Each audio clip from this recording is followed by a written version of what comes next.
Welcome to Something to Wrestle With. Something to wrestle with. Bruce Prichard. Bruce Prichard. Well, you know. That's not a rib. Well, let's talk about why we're here. And I'm sure we're going to cover this story a lot more when we do a Jerry Lawler episode one day.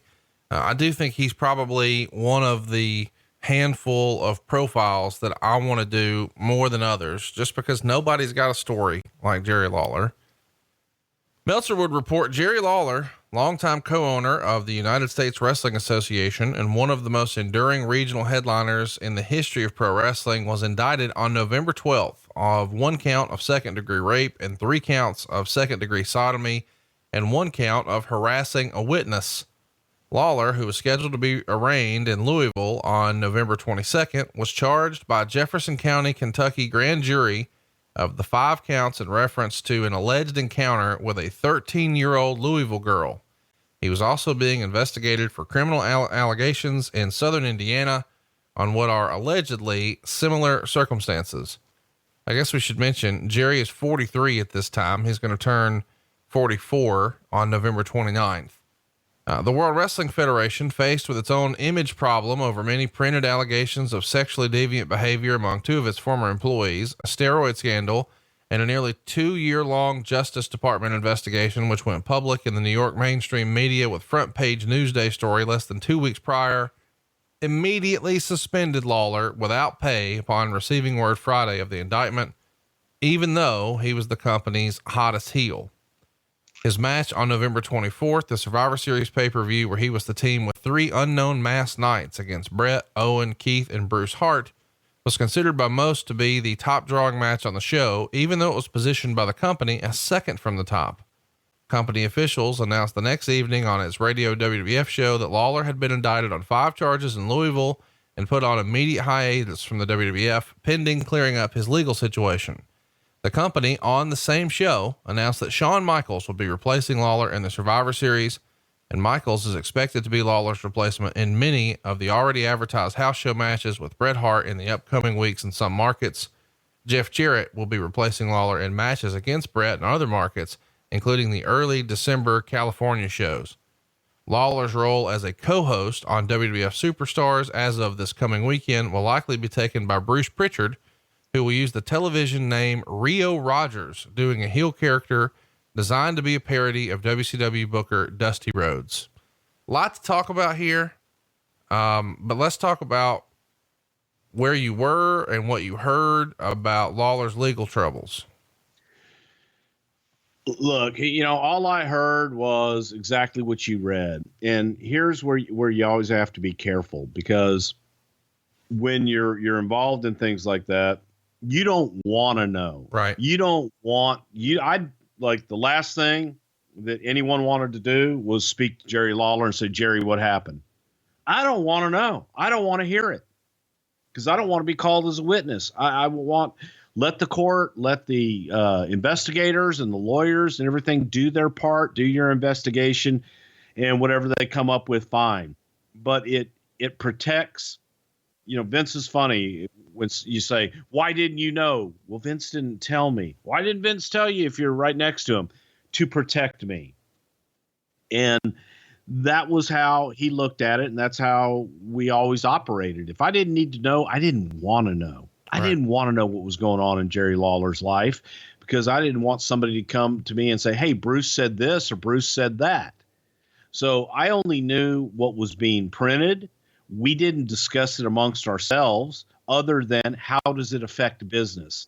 What do? We suspended Jerry until the court case, and whatever happens, and then we'll reevaluate after that. So that was the extent of how we looked at Vince. I remember Vince sitting in there and going, Jerry, I don't want to know. I don't want to know, but I can't have you on TV. I can't use you. Go home, get this straightened out, do what it is you need to do to fix this. And if you get it fixed, everything's fine. Come back. Your job will be here. But if I can help you in any way with an attorney, but I can't help you with advice here or anything else. And I don't need to know what did or didn't happen. Don't want to know. A lot of people in wrestling have had the insinuation that the Memphis territory had a reputation for underage girls. Right or wrong, a lot of people have made that inference. Would you echo that? I mean, that you heard the same thing, not saying that it's true, but that the whispers in the locker room amongst the boys behind the curtain was that Memphis had a bit of a reputation in that regard? Absolutely. Yeah, it did. And I did hear that. I never worked the Memphis territory for Lawler and Jarrett. So again, it's all hearsay, rumor, and innuendo. And that's one of those things that, okay, everybody hears, everybody talks about and whispers about it, but it may just be a rumor and innuendo, and it is what it is. That didn't help his case. Right. That's exactly right. So people are talking and whispering, and because there was already smoke there, when this comes up, you're guilty till proven innocent. Let's talk a little bit about what Lawler is doing next here. He is going to continue to wrestle for the USWA in Memphis and the rest of the territory, with the exception of Louisville, of course, where the alleged incident took place. This is directly from the Observer. Both Lawler and the girl, a front row regular at the matches, described by both Lawler and others as a groupie that the indictments are related to, have been banned by the management of the Louisville Gardens from the building for at least the past several weeks, when police informed management of the investigation and potential charges. The second-degree rape charge, which is statutory other than a forced rape charge, along with 3 second-degree sodomy charges, are felonies and carry possible prison sentences of 5 to 10 years apiece. The harassment of a witness charge is a misdemeanor with a maximum sentence of 1 year in prison and a $500 fine. This is something I never thought I would talk about on a wrestling podcast, but when they're saying second degree sodomy, they're referring to oral sex. The grand jury indictment on the 4 felony charges are related to alleged encounters in Louisville hotel rooms on June 6th and July 7th of this year. The harassment charge alleged that on October 4th, Lawler, quote, engaged in misleading or unlawful conduct intended to dissuade a person who he believes may be called as a witness from causing a criminal prosecution to be sought or instituted, end quote, according to a story in Saturday's Louisville Courier-Journal. The charge is not related to the alleged victim of the sex crimes Lawler has been indicted for, but related to a 14-year-old girl who may have been the first person to go to the authorities related to these charges. So this thing is, this is real deal trouble here for Jerry Lawler. How are you keeping up with any information or any sort of updates? Are you just getting it from the newsletters, or is somebody in the office getting reports from the police department? Are you following the local paper? Attorney to attorney. Okay. Attorney to attorney. And we had, the attorneys would inform us if there was something to be informed about. We heard all this stuff, but we didn't dive deep into it. And the attorneys kept in touch with attorneys and kept everybody abreast. Detective Mike Redmond of the City County Crimes Against Children Unit said no force was used, but the charges were brought because of the girl's age. The age of consent in Kentucky is only 16, whereas it's 18 in most of the rest of the country. So they run a television news report on a CBS affiliate in Louisville on Friday night, and it was centered around testimony to the grand jury. And they were talking about the 2 alleged incidents in Louisville on June 6th and July 7th. There was a 3rd incident in Indiana on May 26th. And the television report focused on the testimony of one of the 2 girls who reportedly told the grand jury, quote, as soon as we walked into Lawler's room, he said, let's get naked. We took off all of our clothes and got into bed, and we had sex while we were watching cartoons. According to the testimony, after the alleged encounter, Lawler took the 2 girls to Value City and Taco Bell. A total of 17 people, including Jerry Lawler, were called to testify on Friday, and that led to the 5 indictments, which took the grand jury just 10 minutes to vote on.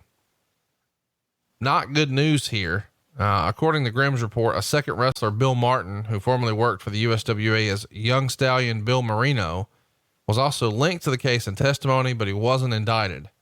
And outside of the courtroom, Lawler was interviewed by the station saying, "The King is fighting back. The King is not going to take this lying down. The girls are lying." And Lawler has told reporters that he had a taped television or telephone conversation, which he says would exonerate him. I'm sure we're going to cover this in more detail on the Lawler episode, but this initial testimony and hearing that there's going to be this indictment, I mean, immediately, I mean, they only deliberated 10 minutes before they say, "Oh yeah, we need to press forward on this." This has to be something that has everyone in wrestling on notice, not just Lawler, but I mean, this is going to have ripple effects throughout the entire industry, would it not? I would think so. I think that people, are looking at it and going, first of all, what the hell? But second of all, if there were those rumors and innuendos and different things that were going on in different parts of the country, that, maybe you need to clean up your act a little bit. And I think that was a wake up call for a lot of people.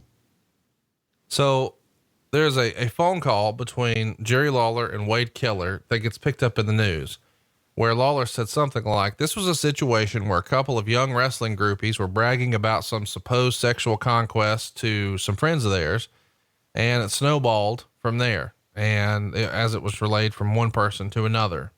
And my name was dropped in among other names as having been with these girls." And Lawler told Wade, "Each and every one of these allegations are false. They'll be proven false in a court of law. This is a case of a couple of girls who are wrestling groupies who told another party about a supposed sexual conquest. This party went to authorities. The authorities then came to me. I volunteered to tell my side of the story to a grand jury, but when I was in front of the grand jury, I didn't get to tell my side of the story and what I know about the situation." If it were you, would you have continued to put yourself on television? Not in a news story type of way, but I mean, he's still on USWA TV. He's still working the shows. In your opinion, good move, bad move?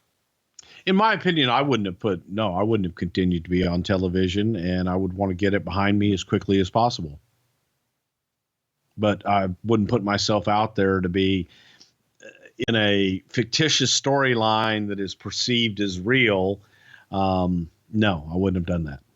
Nor would I have spoken to newspapers or dirt sheets. I'd just let my lawyer do it all. And because unfortunately there's not a lot, no matter what you say or do, at some point it comes back to bite you. And that's what people don't understand sometimes, man. Let it go. If it gets to the legal point where you're dealing with lawyers and all this other shit, let them do the talking. Go earn your money. Chat me up about the way this changed perceptions of Lawler within the company. I know you said Vince was just sort of throwing his hands up saying, "I don't want to know, go fix it. And if you get it settled, no problem, come back."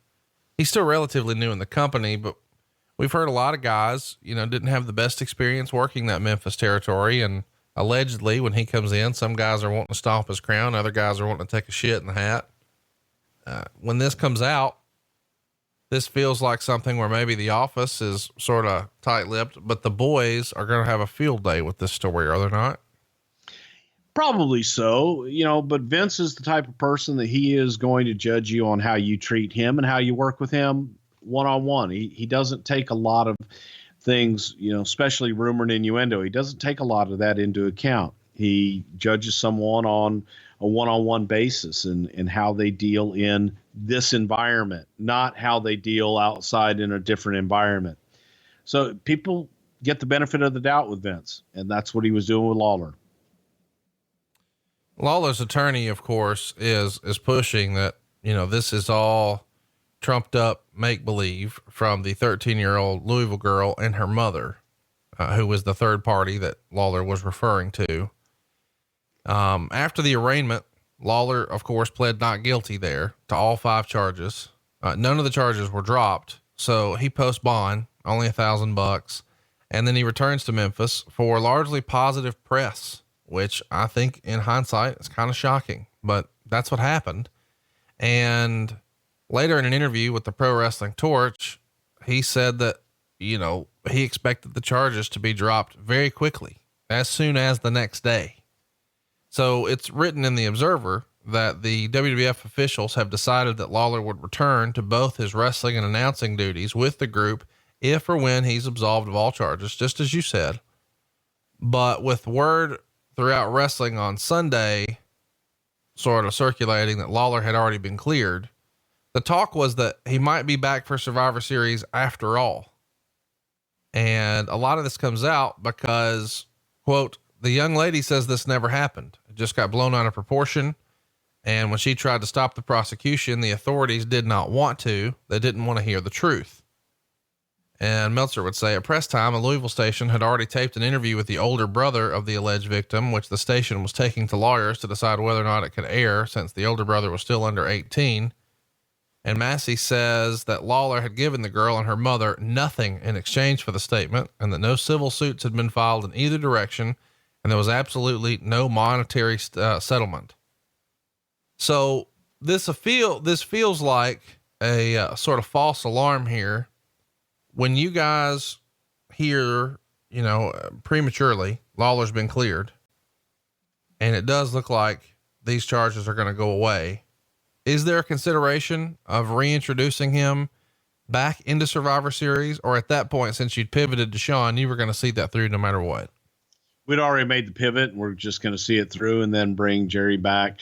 To bring him back right immediately after, first of all, we needed to make sure that everything was dropped and there were no pending charges, or they weren't going to come back with some other charge later on.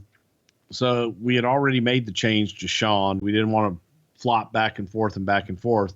There was consideration of making Lawler one of the Knights, you know, put him in the hood and have it that way. But Vince decided against it and didn't want to use him just yet. Well, let's talk about the decision to use Jeff Jarrett as a replacement. Why is Jeff the right guy to step in and take Lawler's spot? It was for house shows, and it was just something to get out there. I think we had already started the Jeff Jarrett vignettes on TV by this time. So people knew of him, and it was somebody new that Brett could have a good match with. And that was it. He filled out that space on the card. Talk to me about why Shawn Michaels is the right guy to headline the pay-per-view. Of course, this is before, I mean, they had a match at the prior Survivor Series, Brett and Shawn, but this is before Brett and Shawn is really a thing. Why was he the right guy, and what would he have done on this show had he not filled in for Lawler? Well, I answered the last question first. He wouldn't have done anything on the show because we had been doing a suspension gimmick with him over the Intercontinental Championship and all that. The reason that we chose Shawn is whenever you have a substitution, and especially a substitution in one of your top marquee matches, you always try to make the substitution better than the original, if that is at all possible, because you want to deliver, you want to over deliver to your audience. Yep. If it's possible, that's what you do. So we, bit the bullet and said, okay, well, we'll end this Shawn stuff. And, here's Shawn. He's there. He can work. We can use him. He's the best choice of a name that we had available to us to put into that role. So that's why we did it.